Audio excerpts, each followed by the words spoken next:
There's no way to explain gold fever, man.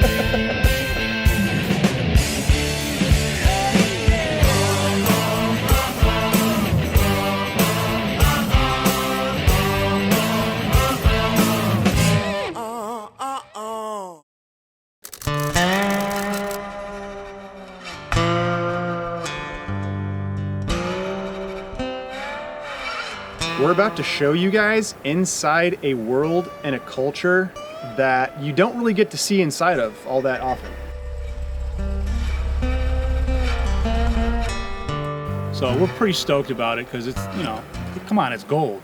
I'm hoping to see some big old fat nuggets today. I mean, totally. Get ready for a history lesson, everyone. And these guys are actually making the history. Right. Feel really lucky that we actually got the invite. So these guys are opening up their world to us so we could kind of get a glimpse of what they love and what they do. Ready to go? Let's do it.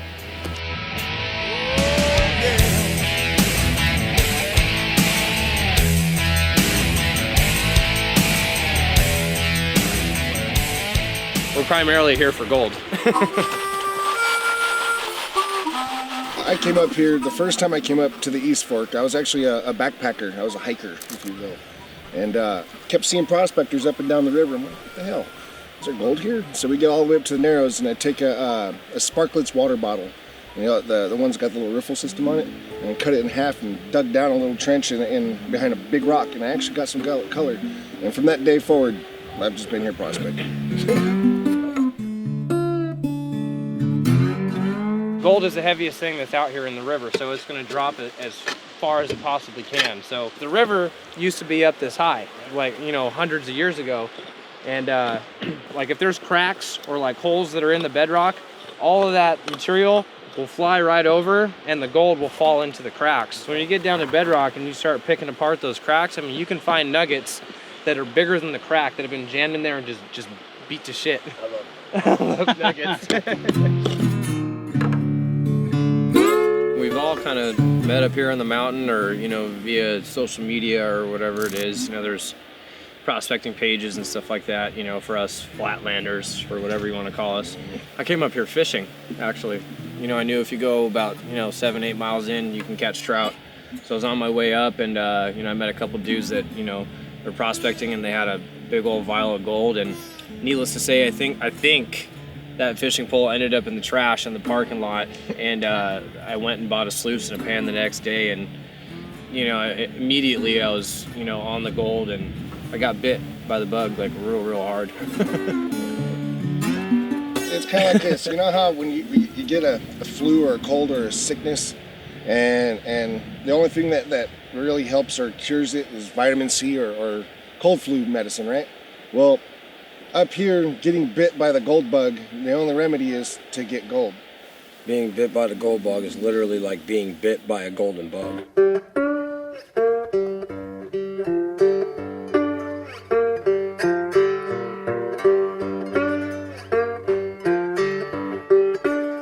A friend of mine basically just asked me if I wanted to go prospecting, and I didn't know what that was, so I told him if he ever talked to me like that again, I was going to knock his teeth down his throat. So he said that, you know, oh, I guess digging for gold and silver and gems is out of the question. I said, oh yeah, I'm down for that.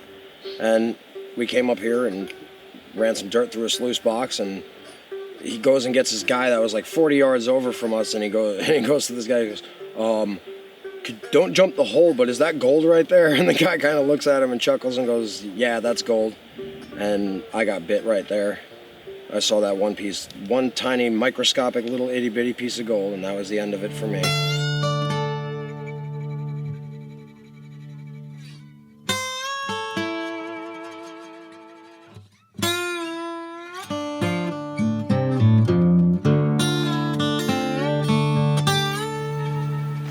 That's cool, dude. That was before they had a road up through here. They used to use donkeys to get all their stuff, you know, all this telephone poles up on the hillside. Yeah. What they do is they, you know, flatten a spot, drive an anchor into the bedrock of the mountain, put a pulley on it, and then pull the donkey, you know, let the donkeys go all the way up the mountain, tie a rope to them, tie a rope at the bottom of the mountain to whatever they were trying to drag up. The donkeys walk down, the thing goes up, and there you go. Piece of history, guys. That stuff, to me, that stuff is even cooler than gold sometimes.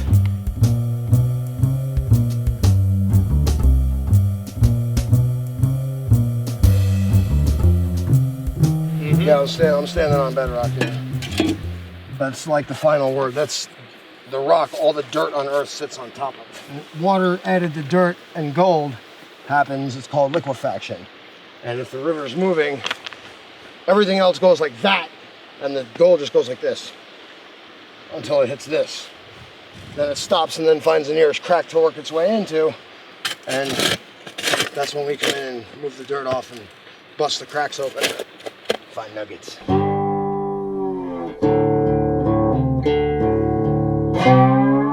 Up here, competition. I mean, we work as a team, really, you know. So it's like there's competition on who can move the most dirt, or you know, if someone pulls like a nugget at the end of the day, or who has the most gold, or whatever. But Bragging rights. Yep. It's more about bragging rights up here. It's friendly competition. Yeah. I challenge myself to see how much more I can dig every time I dig. That's my competition.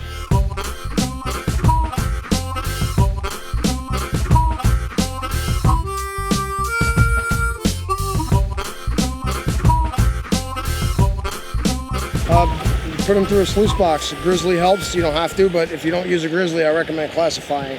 That they're great. It's called a grizzly. Classifying your basing, just sifting through the dirt, getting the bigger rocks out and running the smaller stuff. But so if you don't wash the rocks, you're throwing away gold. Anything that you run through the sluice box, all the lighter material will drift right out, and all the gold will fall right to the bottom. Easy. It does the work for itself. When we prospect out here as well, we pull a lot of lead from the river as well. So fishing weights and old, lead sinkers and stuff like that. And Stuff that's bad for the environment. It's bad for the Mercury environment. too. So we do a service out here as well. We clean the river. One thing that us prospectors do, and we try to make this known to the outside world, is all of the day trippers, the hikers, and all the other people, they do leave a lot of trash in this canyon. Us prospectors are out here picking up that trash. We walk the trail and we carry out all that shit. Batteries, lead, fishing weights, bullets, pieces of the mining machine that was back there, broken glass. Every time that we hike out, there's trash in our packs. Everybody's a culprit, everybody just needs to do their part and just pick up what they see, even if it's not theirs. You ever seen a forestry guy walking up and down this river pulling trash out? We're out here doing a service, and it's sad that we do have a target on our back.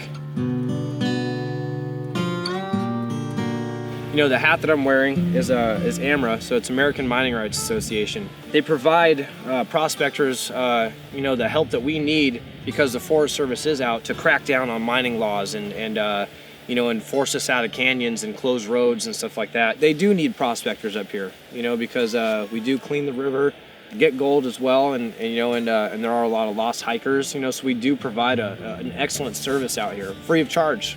Yep. I respect them for what they do. Don't get me wrong, they have a job. But, in all reality is we're the ones that are out here way more than them.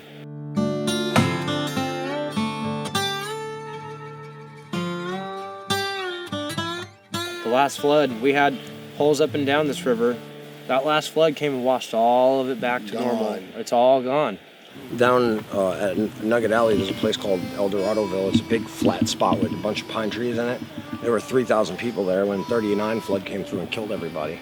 Wow. There were 10,000 people in the whole canyon. Up at 3.5, the San Gabriel Mining Company had a spot up at 4.5 mile. There were a whole bunch of guys camped there. They had offices there. Bye-bye. No trip. One good flood and that's it. Mother Nature's a strong, inevitable force. That Take me 6 months to dig a hole, take the river 6 minutes to fill it in. I wouldn't even say 6 minutes. 6 seconds. Everything that touches that water dies because the water is moving at 40 miles an hour with boulders and logs and trash going through it, What do you think happens to everything in the river? Anything that's in that river is done. I had a close call. September 9th. I was up here digging and I saw a storm approaching. I didn't think it was going to turn into anything. So I was up there and I just kept digging. I started seeing this storm building and building and building. Next thing you know, there's lightning going off. I'm like, oh, okay, I'm done for the day. Then the storm really gets going. I mean, wind, it just torrential rain, it was bad.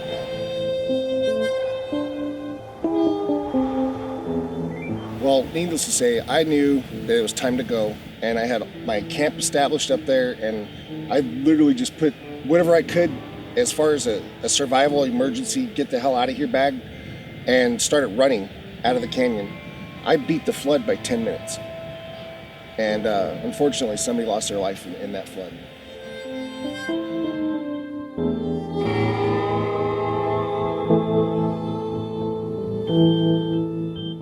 Stay out, stay alive. Gonna go down to the river. Gonna put myself in. Try taking the freedom.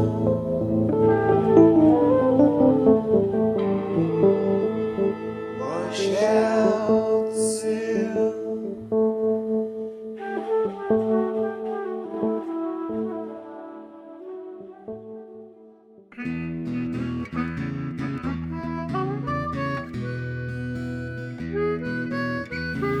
I'll put it into perspective for you if you want. You know, you guys down there, you have jobs, you work, you pay for everything.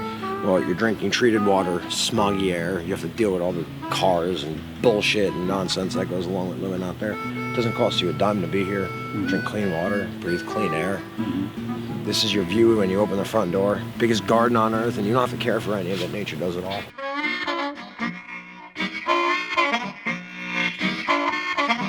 No one in their absolute right mind would work a normal 8 to 5 job, work their ass off all week, and then come up to the mountains and work twice as fucking hard as they did down at a real job. You know, I mean, hucking 500-pound boulders and moving yards and yards of dirt for like $47 worth of gold. Like, you may cover your gas. So what are you trying to say? That I'm crazy? Yeah, we're kind of nuts. You know, it's Okay, I'll accept that. gold fever is it can't be really explained in words, like, unless you've been there, you know, and not a lot of people get to experience that because this is like a dying breed. We're the last of, like, you know, the old 49ers pretty much. It's something else. You know, I believe that everyone should experience something like this at least once in their life. And we are a special breed. The last Yeah. of the Mohicans.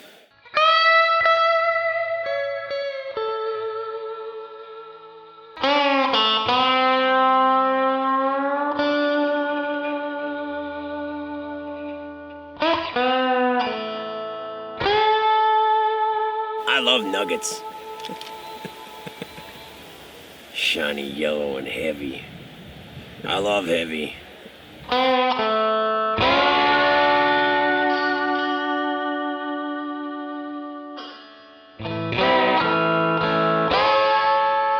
It's the chase of the gold, man. You know, like, just seeing that shimmer in your box is something else. I don't know, man. It's a different world up here. It is, you know, what they say, it is the Wild West. You know, and you know, this is like family up here. You're free. Legitimately free.